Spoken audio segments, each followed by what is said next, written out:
Welcome back, everybody. It is time for a midweek mini, and today we are cruising.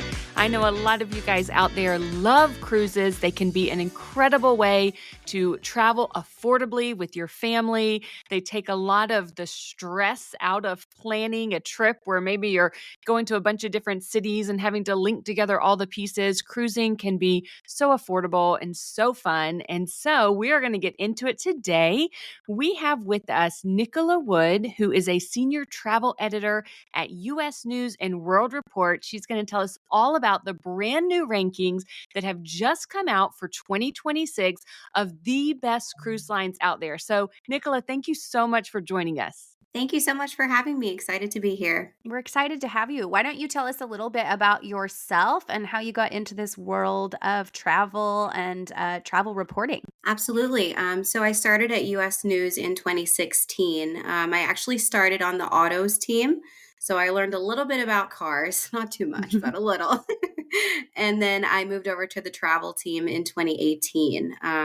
And I've been primarily working on our best cruise lines ranking since then. But US News Travel covers pretty much the gamut from hotels to vacation rankings to just general vacation advice. Love it. Do you have to do the hard, awful job of testing out some cruises, just for the sake of the job? I wish I got to travel more than I do, but Oh, since we do rankings, it's really important for us to stay impartial. So we tend to not accept like free trips and things like that as much as I would love to. But you know what? That makes sense. But that's also, it's good to hear that because it means the rankings are truly pure and done right. So that is good. But that's a bummer that you don't get to take advantage of some of those things. All right, let's get into the rankings because, as we mentioned, they are hot off the press. They were just released on November 18th, I believe. And so we want to know all about them. Who topped the list for value in terms of cost? Because that is the number one question that we're going to have from our listeners in particular. Who is the most budget friendly? yes, absolutely. So our best cruise lines for the money focus more on value than which cruise lines are the cheapest. So number one this year was Virgin Voyages, and they really give you a lot of bang for your buck. They include a lot of things in the base fare that other cruise lines charge extra for. So you'll get free Wi-Fi, all dining is included, even more like specialty options. You get, basic beverages included as well as unlimited workout classes. So you don't really feel that kind of nickel and diming experience that you might feel on other cruise lines. And that's why it came in number one. Beyond that, number two and number three were Celebrity and Royal Caribbean International. I was actually fascinated by these rankings because I think of Virgin as a luxury cruise line. Like, I think of it as one of the higher tiers. But if you really get in there and dig into the cost and, like you said, what you get, and you're not nickel and dimed, by the time that you go on a Carnival cruise and you buy a Wi-Fi package and you have any drinks whatsoever, you come off of those ships with like $1,000 bill at the end. So realistically, I love the idea of going on a much nicer cruise line with all of the offerings and inclusions, and you just pay it all up front. And as we will get into a little bit, it is also possible to book these on points. Yeah, we really love that Virgin Voyages. So many people ask us over and over, how do we book a cruise on points? We talk a lot about points and miles travel, but we don't talk a lot about cruises because it's easier to book hotel and flights, with points than it is to book cruises. But Virgin Atlantic, most people hear Virgin Atlantic, that's the airline side of Virgin. Those points you can get from almost every major bank. When you have travel credit cards, you can transfer those points from so many places. Capital One is actually linked to Virgin Red.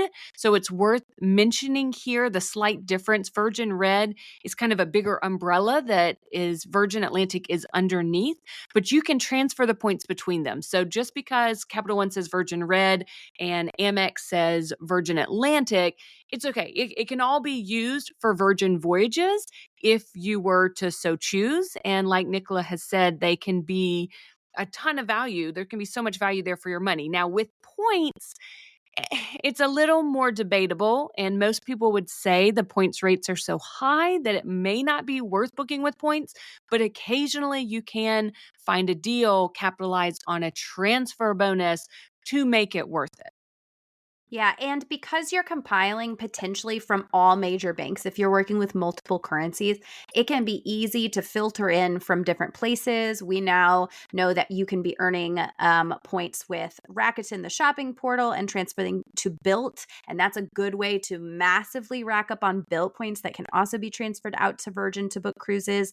And it's worth noting that the cost booking in points is per cabin, not per person. You're getting a full vacation on that ship with your food and drinks included. So I personally am willing to spend more points to make that happen, especially when it's not cash coming out of my pocket. It's very easy for me to make that choice.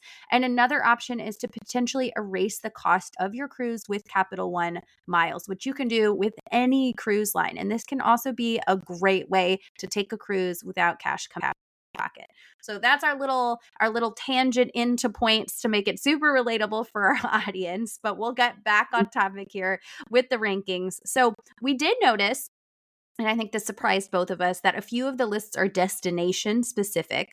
So there's a list for best Caribbean cruise lines and Mediterranean. So let's start with the Caribbean. Who ranked at the top there, and how did they grab that spot? Yes. So for our best cruise lines in the Caribbean, number one is Disney Cruise Line. Kind of at the core of all our rankings is the overall rating for each line. So that comprises a health score that's provided by the CDC, as well as traveler reviews and expert ratings that are in house here at US News. So Disney pretty much always has a very high overall rating, and that kind of helps shoot them to the top of any list that they qualify for. In terms of the Caribbean specifically, they offer kind of a wide variety of itinerary options. They travel to a number of different destinations in the region, including St. Lucia, Barbados. And they also do have their two private islands in the Bahamas as well, Castaway Key and Lookout Key. So that's really great for cruisers that have that on their itinerary. It offers, snorkeling and beaches and stuff without the crowds of other ports. Yeah, I think that that makes sense to me. I definitely see I have not been on a Disney cruise myself. I do not I'm not a cruiser. We've talked about this a lot. I want to She's become a going to be. cruiser. One of these days, I'm going to get over my fear. The right thing's going to line up and I'm going to go on a cruise and tell y'all all about it. Watch me be fully converted. But it makes sense. I know a ton of people obviously who have gone on Disney cruises. They love them. I know the quality is top notch. Anything Disney does is going to be really top notch. I was surprised to see Virgin Voyages come in at number 2 for the Caribbean. And then number 3 was something called Explora Journeys, which is definitely not as well known as, the major US-based lines, like Celebrity Cruises, Royal Caribbean. But Explora Journeys popped up several times across several of your rankings for cruises. So tell us about them. Who is their customer base? What are their experiences like? I've just never even heard of Explorer I Journeys haven't either. before your rankings. Absolutely. So we're really excited about Explora. This is our first year including them in the ranking. They're a fairly new cruise line. They launched in 2021 and they're under the MSC Group umbrella. Okay. They offer a very high luxury experience. So their ships tend to be smaller. They have two ships right now that are sailing, Explorer 1 and Explorer 2. They each carry about 900 passengers each. And their passenger to crew ratio is almost 1 to 1. So you can expect Wow. really, really personalized service on board. On top of that, their dining is top notch. They did really well in our new Best for Dining ranking. And they just offer a really luxury experience. The ships are brand new, so they're very beautifully done inside. And they tend to attract, I'd say, not quite retirement age, but people in their 50s on average. Of course, there's always older and younger. And interestingly, a lot of first time cruisers as well. I Wow. think it attracts that because, it might be a group of people that maybe felt that cruising was not quite what they were looking for in a vacation. It provides almost like a boutique hotel experience, but on a ship. So it's really interesting to see that, and we're really excited about them. Oh, that sounds fun. Considering I'm an old soul, maybe that would be a good first timer cruise for me to be with my people. Exactly. I feel like if you start at the top though, then you can't go back down. But, I feel like you can't go wrong with a cruise as long as it's not Carnival. Can we say that on here? Choosing a cruise is such a personalized thing, like what matters to me might not matter to you and so on and so forth. It's so tough. I completely agree with that. Everybody likes certain things. If you're bringing your family, that's an entirely different experience. Was there anything in the rankings in terms of value taken into consideration when cruise lines are offering things like kids sail for free, or does that angle not really come into the rankings at any point? Yeah, certainly for our budget friendly rankings and also for our family rankings, we look at things like that. You have to be under a certain threshold for price as well to qualify for some of these lists. So yeah, we kind of take everything into consideration. This is also interesting to me how it comes about. And we will put a link to these rankings, guys, in the show notes so that you can browse them yourself because it's fun to read through all of them. So on the Mediterranean side of things, Viking Ocean Cruises took the top spot. And we are actually, that surprised me because we have been looking into Virgin for Mediterranean cruising. I don't think maybe I've heard of Viking once or twice, but I've never browsed the site or anything like that. So, what is it about Viking cruises that the ranking committee and the voters loved so much? Yes, so Viking is another luxury cruise line. They're a very destination focused line, so they care a lot about immersion in the cultures of the ports that they're visiting.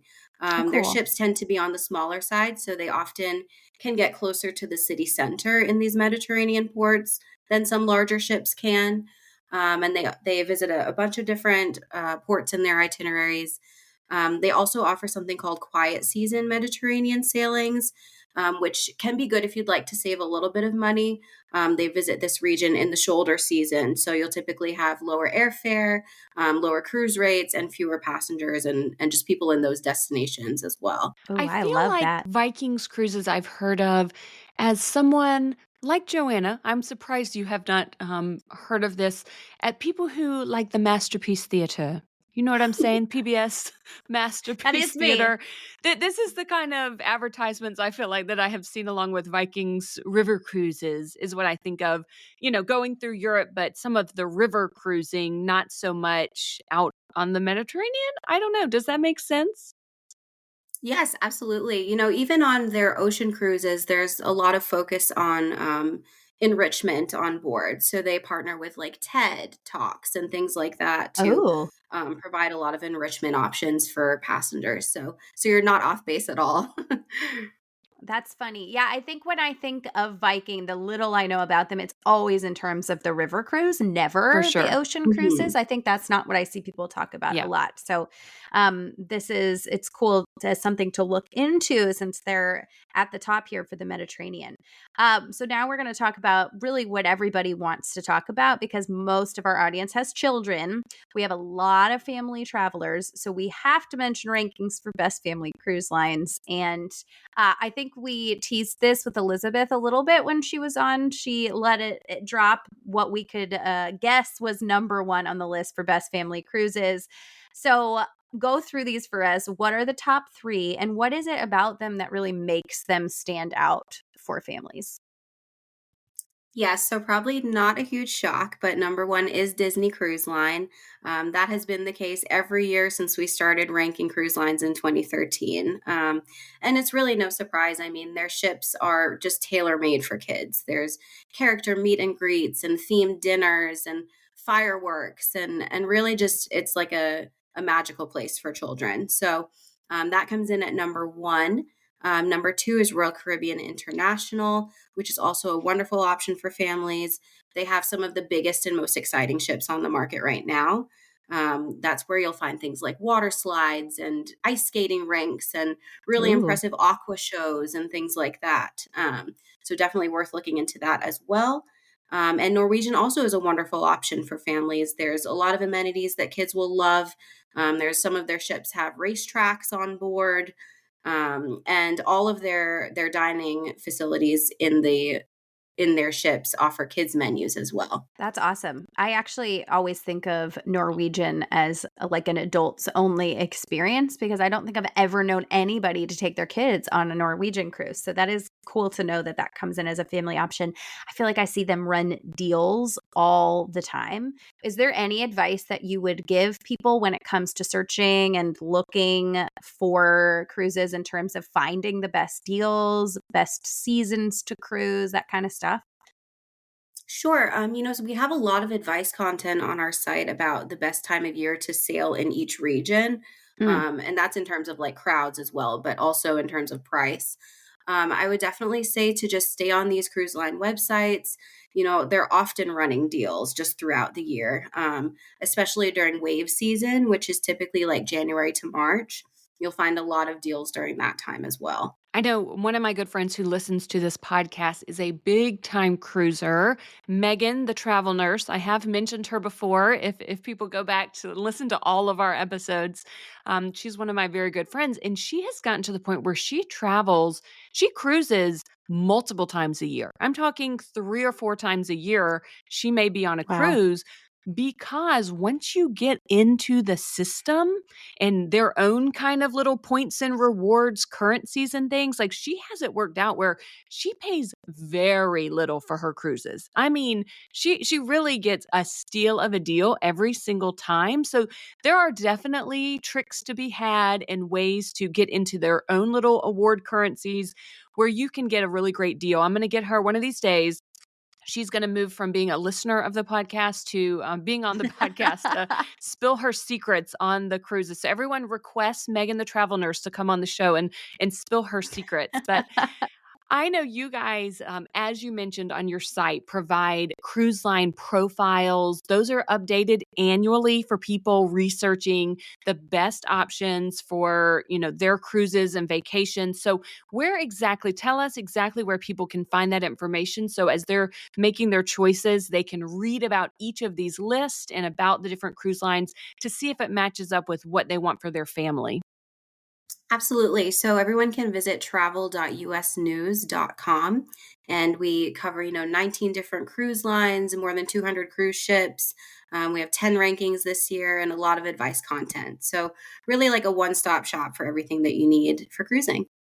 Beautiful. I will link that all up in the show notes as well. Thank you so much for joining us today for this little quick hit on cruises. I feel like I'm going to spend the rest of the day kind of browsing various cruise options now because I need a little sunshine in my life. It is dreary and cold here. Absolutely. Thank you so much for having me. Thank you for joining us. And everybody, be sure if you're looking for cruises, also last minute tip here, go onto your offers, your Amex offers. A lot of times I see cruise lines in the Amex offers. And so it may not be for much, but it might be a little bit off your cruise, or maybe it's a multiplier on the points you can earn when you're booking the cruise.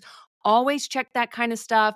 Go to your Card Pointers app. We haven't mentioned Card Pointers in a hot minute here. So this will be a little tip for Card Pointers where they can, with Card Pointers, it can auto activate all of your offers.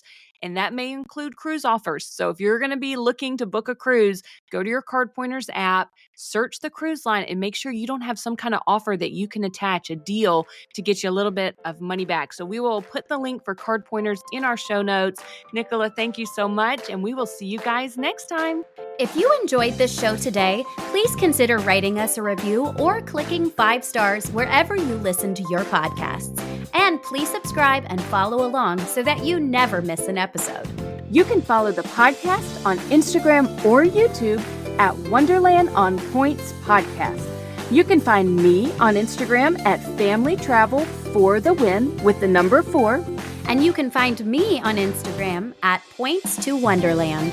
If you're thinking about getting a new Travel Rewards credit card, consider using the links in our show notes. Using our links helps to support us and keep our podcast going so we can provide you with all the latest tips and tricks when it comes to traveling on points. And if you aren't sure which card is right for you, shoot us an email at wonderlandonpoints@gmail.com. Thank you so much for joining us, and we will see you here next time.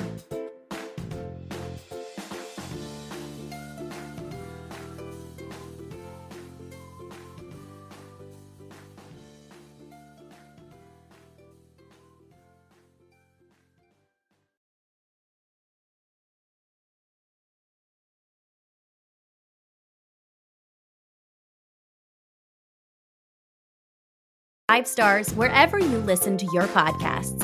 And please subscribe and follow along so that you never miss an episode. You can follow the podcast on Instagram or YouTube at Wonderland on Points Podcast. You can find me on Instagram at Family Travel for the Win with the number 4. And you can find me on Instagram at Points to Wonderland. If you're thinking about getting a new Travel Rewards credit card, consider using the links in our show notes. Using our links helps to support us and keep our podcast going so we can provide you with all the latest tips and tricks when it comes to traveling on points. And if you aren't sure which card is right for you, shoot us an email at wonderlandonpoints@gmail.com. Thank you so much for joining us, and we will see you here next time.